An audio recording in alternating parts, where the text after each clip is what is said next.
referring to CDKN India. CDKN India, where Elizabeth Gogoi works. There is another breaking news update. I'd like to bring that breaking news update and then go across to a BJP MLA joining us live from Assam. Now, the Assam Chief Minister has also made another allegation. He says Gaurav Gogoi's wife's name has been listed differently under different records. He says there is a different name on an election affidavit, different name on a government document, and different name in a lead PAK profile. That is what the Himanta Biswa Sarma tweet said. The Assam Chief Minister's claim that there are different names being used, asking why.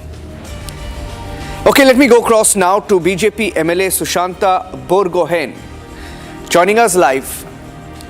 Sushanta, why is your party going all out in this particular case?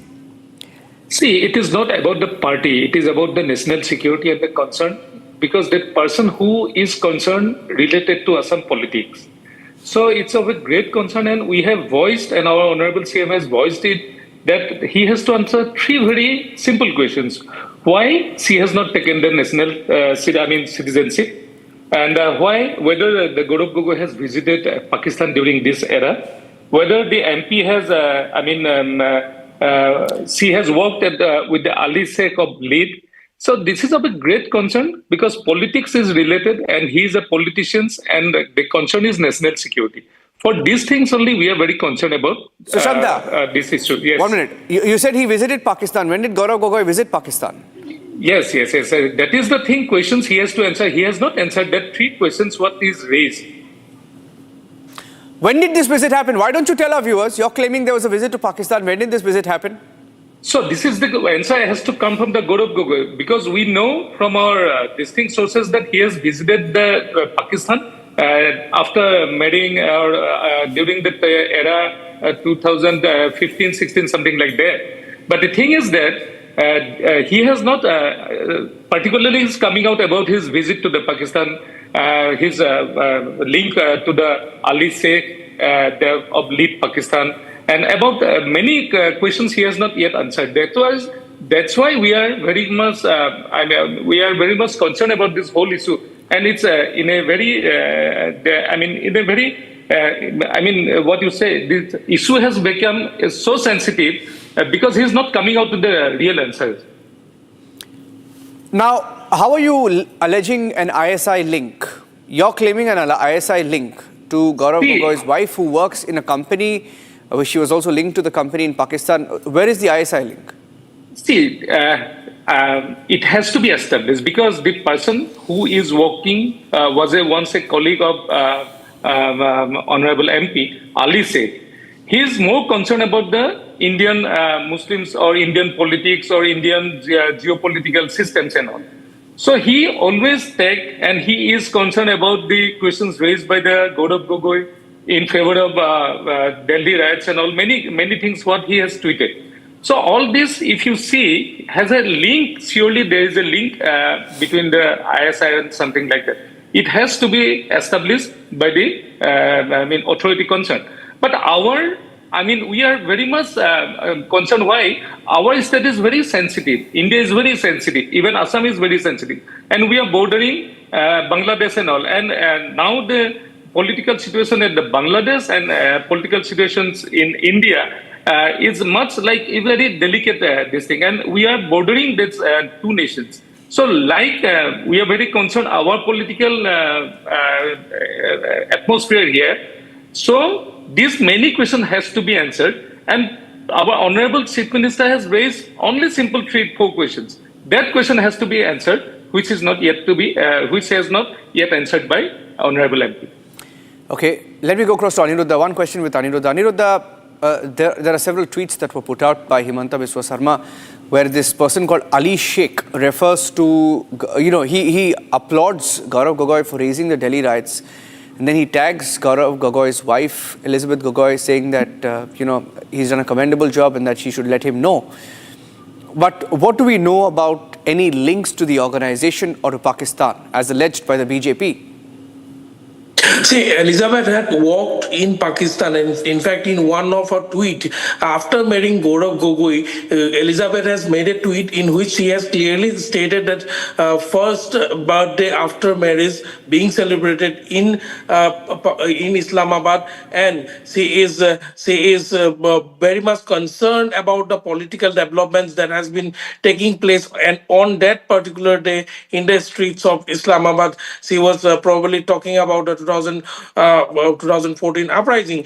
Meanwhile, in 2014, Gaurav Gogoi was already a member. So now the BJP is questioning. In fact, Himanta Biswa Sharma has also brought in this question, so that did Gaurav Gogoi also went with Elizabeth Claire Gogoi during that visit to Pakistan, because that was her first birthday after getting married, and at that point in time, Elizabeth was working with Lead Pakistan as a technical expert on that line after being affiliated to the CDKN. And meanwhile, one another question that is being raised by the BJP, and to which also Gaurav Gogoi has not responded, is that his farm to food, an initiative by Gaurav Gogoi, was also allegedly received fund from George Soros. This is also another question, major question, which is being raised.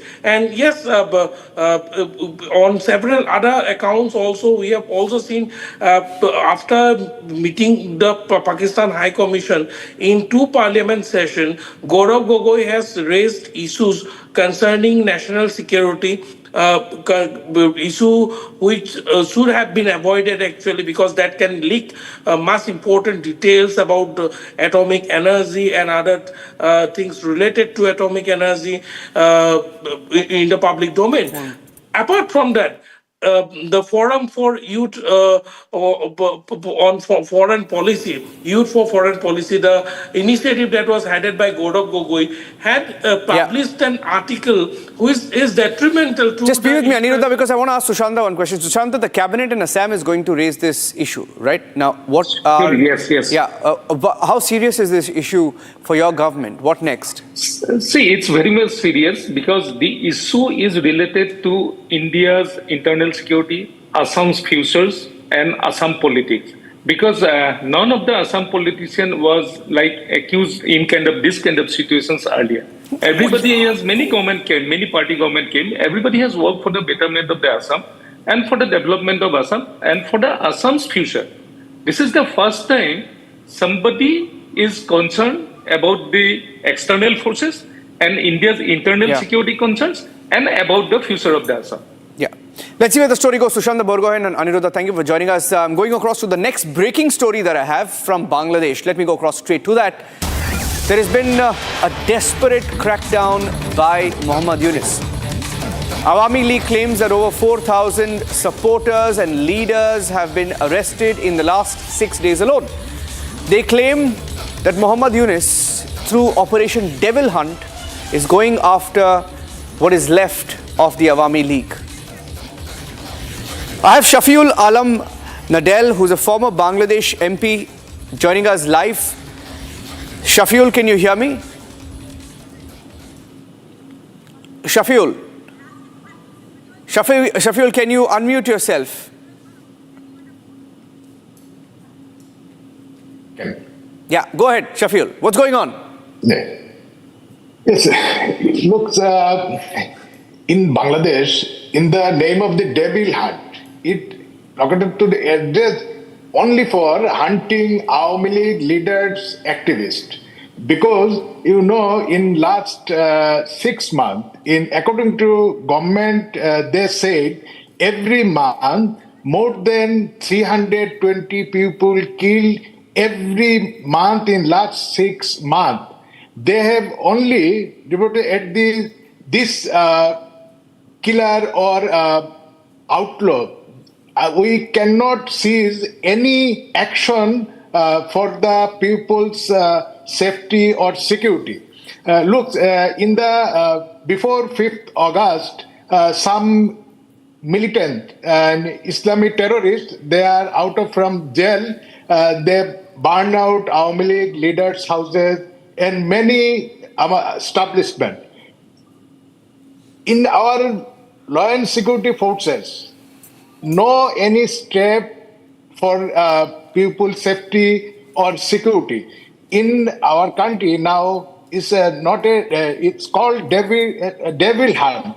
Actually, it is just Yunus' latest addition to listing in Awami League leaders in all over the country. They arrested more than 4,000 Awami League leaders and activists. They are not only people representatives, they are not only big leaders. Only some of our activists or followers, they live in that's root level. They in our union or ward and city corporation, some activists, some leaders, they are arrested. And every day, they fix a target for every police station. Every police station must be arrest of some amount, some number of Awami League leaders. My last question to you. You think he's doing this because he knows that perhaps his time is running out? Because, you heard what Trump said, right? That he's leaving Bangladesh to Modi. And Soros is alone. Yes, Soros is isolated. Yunus is isolated. Yunus is exposed. Do you think he's sensing somewhere that his time is running out? Look, we had everything in international media, in our subcontinent, every media focusing in this issue. But look, Mr. Yunus have a lots of money. He's not only a Nobel laureate or a figure. He has a more black money. He used for this money Clinton Foundation to protect him. He used this money to get a Nobel Prize. He used the money for camping in European Union or any countries for some American senator. They supposed to support him for this situation. I think after change the American government, we know what is the action of deep state.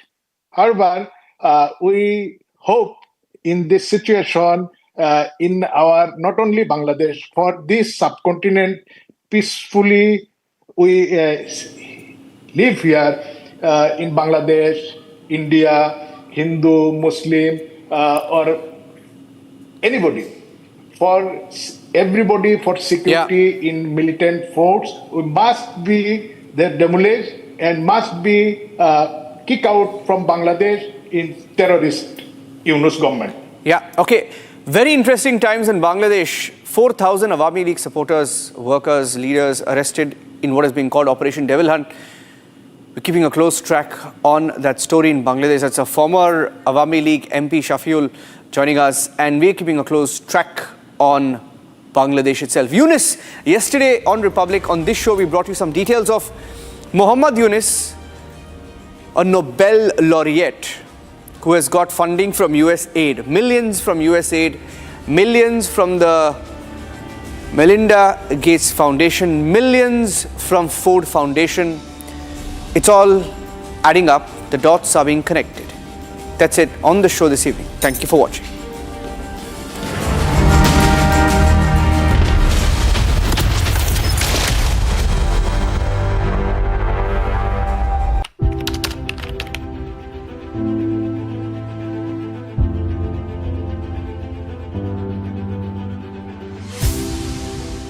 Prime Minister, the US is giving a lot of push to curb illegal immigration, and India has been cooperating on this issue. How does India see this issue in the larger context? Thank you. सवाल सिर्फ भारत का नहीं है, वैश्विक रूप से हम इस मत के हैं कि गैर कानूनी तरीके से जो लोग दूसरे देशों में होते हैं उनको